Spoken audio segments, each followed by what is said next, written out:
ओम साई नमो नमः। जय श्री साई नमो नमः। सद्गुरु साई नमो नमः। शिरडी साई नमो नमः। तमेव माता च पिता तमेव तमेव बंधु च सखा तमेव तमेव विद्या तमेव तमेव सर्वं मम देव देव। ओम साई नाथाय नमः। साईं बाबा की कृपा। साईं बाबा का यश चारों ओर फैल चुका था। चारों ओर उनकी ही गुणगान की महिमा गाई जाने लगी थी। लोग उनके यश को सुनकर उनके दर्शन को उतावले हो उठते थे।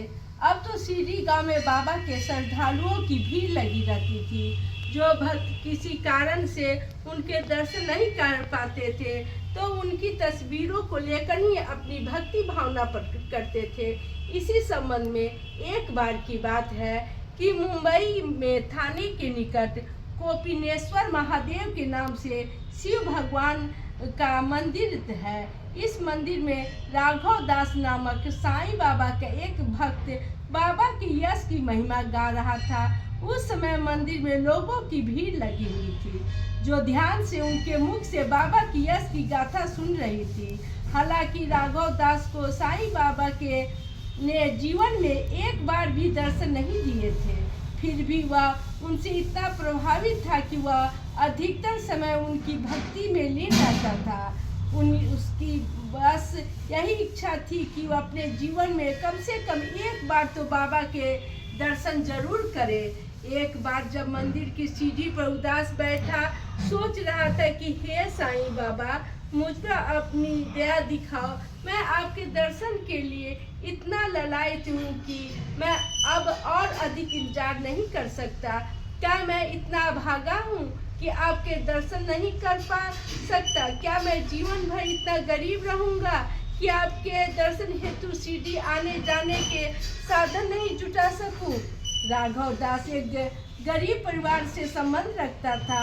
उनका परिवार तो बहुत बड़ा था मगर आमदनी बहुत मामूली थी। एक मामूली सी नौकरी करता था।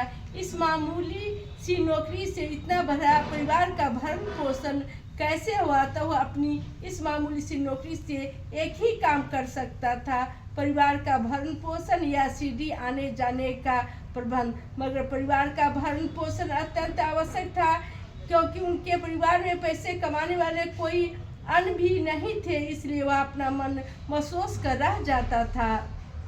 एक दिन राघव दास की मेहनत रंग लाई क्योंकि अब उनके पास सीढ़ी आने जाने लायक धन इकट्ठा हो गया। वह बहुत खुश दिखाई दे रहा था।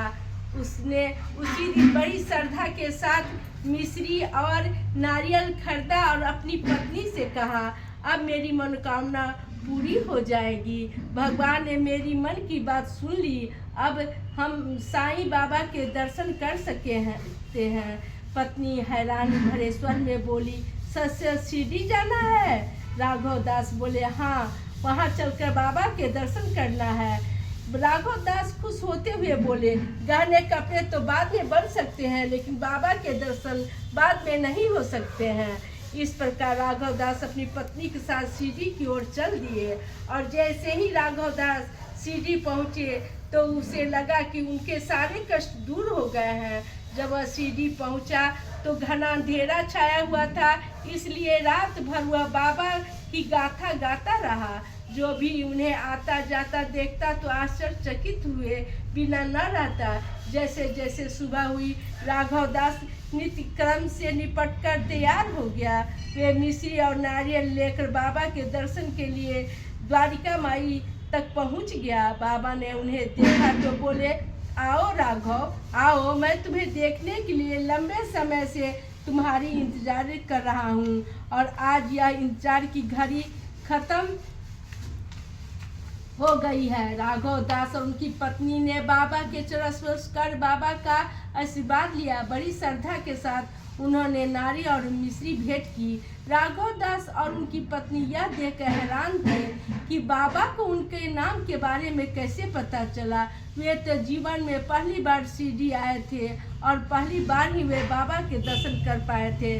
बाबा ने उन्हें आशीर्वाद देते हुए बोले, मैं जानता हूँ राघव कि तुम मेरे मुख से अपना नाम सुनकर बहुत हैरान हो, जबकि तुम तो पहली बार ही सीढ़ी आए हो और पहली बार ही तुमने मुझे देखा है। राघव दास बोले, साईं बाबा, भले ही मैंने आपको पहली बार देखा है, मगर मैं आपसे काफ़ी समय से परिचित हूँ।